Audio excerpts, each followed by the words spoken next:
another week in another banger episode of Monday Night Raw. How will we be following up the amazing debut of the Wyatt Six? Some follow-up as well for Drew McIntyre and CM Punk situation, and a number of other things. Yo, I am your wrestling VTuber World Champion Oshaman, and this is week's episode of Monday Night Raw. But before we get to that, hey, you like wrestling content? Feel free to like, comment, subscribe. Check your boy out on the socials, especially the Twitch as well, because quite frankly, come Money in the Bank, I have something special planned. But along with that, yo, check your boy on the Twitch, because we got some wrestling and variety content over there as well, and in the Discord as well, because I'd love to do some more community-based videos with y'all. But last, let's get into the video. This rivalry between CM Punk and Drew McIntyre, I know that one reporter at the end of Clash of the Castle might have sounded a little insane, suggesting the idea of a Hell in a Cell match for their first bout, but if I can be honest, this feud kinda deserves it at this point. Drew would go ahead and talk about the fact that he battered the hell out of CM Punk in front of his crowd, while also snatching his bracelet representing AJ Lee's CM Punk's significant other, his wife, and his dog Larry, in an absolutely marvelous promo to start off Raw. And Raw will only get better and better from that putting on, you know what I'm trying to say. Ludwig Kaiser versus Braun Breaker would end in disqualification. Another week, another match ruined for poor Braun Breaker, as Sheamus would go ahead and make his presence felt. In the end, Braun Breaker would go ahead and demand a match against Sami Zayn, or we effectively would receive a match against Sami Zayn due to that of Ludwig Kaiser and Sheamus interfering in his matches. The two can go ahead and face off against each other if Ludwig Kaiser's not injured, because it does seem like there's reports coming out stating that he is injured. Hopefully by the time this video is up, he has been given the okay, he is good, he is medically cleared, but we don't know as of yet. But alas, we have been confirmed Braun Breaker will be taking on Sami Zayn at Money in the Bank, while Ludwig Kaiser, if he is medically cleared, will be taking on Sheamus, most likely. Lyra Valkyria defeated Shayna Baszler and Kairi Sane to qualify for the Money in the Bank ladder match. Quite frankly, let me tell you this, Io is going to lose her mind, and the end of Damage Control is marching closer and closer, faster and faster. Zelina Vega would go ahead and interrupt Liv Morgan trying to beckon Dominic Mysterio. Dominic would come out as early in the night. Liv Morgan would go ahead and deliver a mountain of presents to our boy Dominic Mysterio, including a plate of sauceless chicken McNuggets. My guy is truly a felon if he is sitting here eating a mountain of McNuggets with no sauce and no drinks. But back to this, Liv Morgan would go ahead and try to seduce our boy. She would try to seduce our boy Dominic Mysterio, but Zelina Vega, I'll be real, she was really great on the mic in this promo here, demanding to have a match against Liv Morgan, but as Zelina Vega would call him, Dominic Mysterio, Rhea Ripley's sloppy seconds, would offer to be in the corner of Zelina Vega. However, things would break down, and Liv Morgan would be assisted by Dominic as Rey Mysterio would come to the aid of Zelina Vega. And next week on Raw, we will have ourselves Dominic Mysterio versus Rey Mysterio one-on-one, which I think might be the first time Dominic will get a victory over Rey. However, there's going to be a little bit more of Liv to be seen on the show, but more on that later. Big Bronson Reed and Braun Strowman would take on Chad Gable, which has been revived. Thank God the Dragon Balls have worked. We have brought this man back from the brink of death. A funny little reference from Chad Gable referencing Megamind, saying my death was greatly exaggerated. Still has that bump on his head, and he's been surrounded by security, and there's been a lot of questions, a lot of allure around Chad Gable and his return here. But alas, he would go on to win this match, and later on he would try and reconcile with Alpha Academy, kind of giving off oddly babyface-esque vibes. But alas, Alpha Academy would hit him with the, hey, I'm sorry for that, but still, fuck you, and dipped out. But we've been heavily teased with Chad Gable being aligned with the Creed brothers and Ivy Nile. But before we can get to that, he would be confronted by Sister Abigail, Nikki Cross of the Wyatt Six, which would deliver a VHS tape to Michael Cole, of which has been alone on commentary after the match prior to this one, I believe, due to R-Truth getting convinced by Liv Morgan to give JD McDonough and Finn Balor a tag team championship opportunity.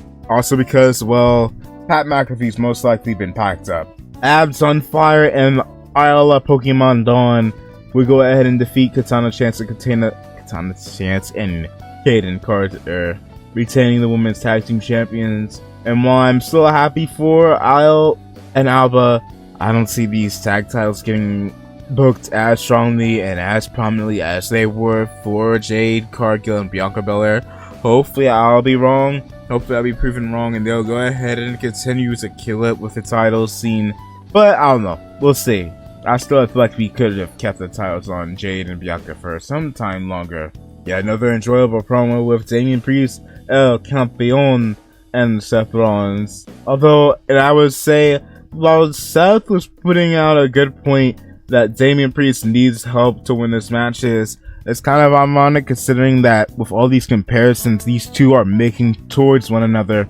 Seth really can't say nothing when this man needed the aid of the Authority to help him win his matches. But nevertheless, these two are absolutely going to kill it at Money in the Bank, and on top of that, a special stipulation was made. If Damian Priest does not win and retain the championship at Money in the Bank, he will leave the Judgment Day. But if Seth loses, he will never re-challenge for the World Heavyweight title. That being said, yeah, this is the end of the this is 100% the end of the Judgment Day, isn't it? At the very least, the end of Damian Priest being on the Judgment Day. I'll even go into how I can see this happening and how I can see this going down sometime this week. But yeah, Priest is out. Most likely is going to be on his way out. One of the most realest, darkest, and wildest segments we've seen in a long while. The man behind the mask, Taylor Rotunda, formerly known as Bo Dallas, revealed to be the man behind the mask, which you may or may not have known. Behind the mask of Uncle Howdy would go ahead and have a bit of a therapy session with his Uncle Howdy alter ego, kind of giving more reasoning for his character for the story, as well as responding in a way to the criticism some have been labeling or throwing at him, stating that this is essentially what he wanted. He wanted to go ahead and be there with his brother, that his brother meant the world to him, and when his brother died, when Bray Wyatt passed away, it felt like he lost everything. And he was there. When Uncle Howdy first debuted alongside Bray Wyatt, that was still Bo Dallas. They are finally able to work together, and it is kind of wild realizing that Uncle Howdy or Bro Dallas rarely got to do much with Bray Wyatt, with his brother, kind of adding more into the tragedy. And I will say this promo did not feel like it was Bo Dallas, the character, saying it. This wasn't the character Bo. This wasn't Uncle Howdy, although it was Uncle Howdy being talked to by the Bo. This was Taylor Rotunda pouring his heart out, being genuine, being real. And my god, this promo, I absolutely loved it. I adored it. And I am really excited to see what is going to happen down the storyline. And I'd be surprised if it didn't end with a lot of us having a lot of emotions riled up, a lot of tears falling, because I feel like this is going to be a very heartfelt and notable storyline.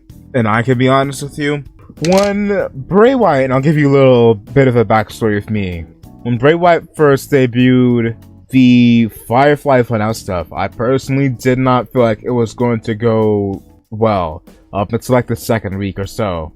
And then I became a fan again, deeper than I ever was beforehand. When this whole Wyatt 6 stuff was being built up, I've been afraid, worried, and concerned of how the storyline would go out if they were to ever do it. And lo and behold, they are doing it, and how I could tell you without a shadow of a doubt, I am 1,000,001% in. I have 1,000,001% that Bo Dallas and everybody else here is going to be able to absolutely kill the storyline, and this is probably going to go down as one of the most emotional, innovative, and amazing storylines we will ever see in WWE. I am going to predict that right now. We are just in week 2 of this stuff actually going on, man. And the fact that, again, we're seeing stuff outside of WWE, with Pat McAfee's whole situation being involved. And while it's not Bray Wyatt, He has his own creative twist, his own creative turning with it. And my god, I adore it so far. I'm adoring it. I am loving it. It is scary. It is terrifying. It is cool. It is... I can go on and on and on. But my god, I'm excited to see where we go with the storyline. Nearly more than anything else. What I'm not excited to see though, Karrion Kross defeated Kofi Kingston. Please, WWE, don't break up the New Day. Especially for Karrion Kross. Please don't break New Day, man. I really care. This is not even a thing that's causing me worry, going, oh no, Xavier, don't go ahead and turn on Kofi. Oh my god. It's just like, really, I just don't feel it. I don't really care. Not at all interested in the idea of the New Day breaking up, especially for this storyline. Kofi lost after he tried to make his way to the backstage area, seeing the Authors of Pain jumping Xavier, and then Kross won. Who cares? I hope that Kofi and boys can go ahead and go off and do amazing stuff together, or even if they were to go ahead and do solo stuff, just again, not breaking them up, just do something notable, please. That is enjoyable, and again, one more time, that's not breaking them up. And in the main event, with aid of Liv Morgan, R-Truth would give JD McDonough and Finn Balor a tag team championship match, which in the end, once again thanks to Liv Morgan, we can now say we have new reigning, defending, undisputed tag team champions of the world. JD McDonuts from McDonald's, JD McDonald's and Finn Balor are your new tag team champions. And I will say this, especially considering how much he's aided in them going ahead and winning this match, down to hugging R-Truth and then crouching him, dropping him over the top rope. I 100% could see the Judgment Day switching up on Priest and switching up on Rhea, especially since she is actually doing stuff to aid. And I will mention this as well, one thing I forgot to note earlier on, during that promo between Damian Priest and Seth Rollins, Priest mentioned that he does not need the Judgment Day like they need him. When you have him saying stuff like that, when you have Rhea Ripley not being around, and even then she wasn't doing but so much to helping them win matches. And then you have Liv Morgan seducing Dom, helping JD and Finn win matches.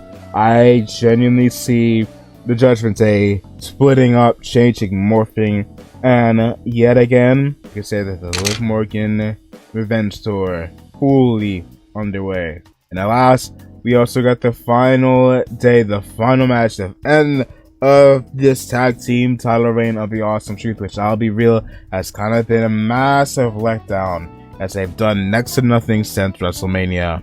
So I'm very grateful that it's over. And that was this week's episode of Monday Night Raw. Let me know y'all's thoughts down in the comments below. Are y'all hyped as much as I am for this Uncle Howdy stuff? I mean, my god. Are y'all hyped for the stuff involving Liv Morgan, JD McDonough, Finn Balor, the Judgment Day, Damian Priest, all this? My god, Raw is really amazing, man. Raw is amazing. Do y'all agree? Let me know your thoughts down in the comments below. My god, Raw is amazing. Yeah, alright, bye.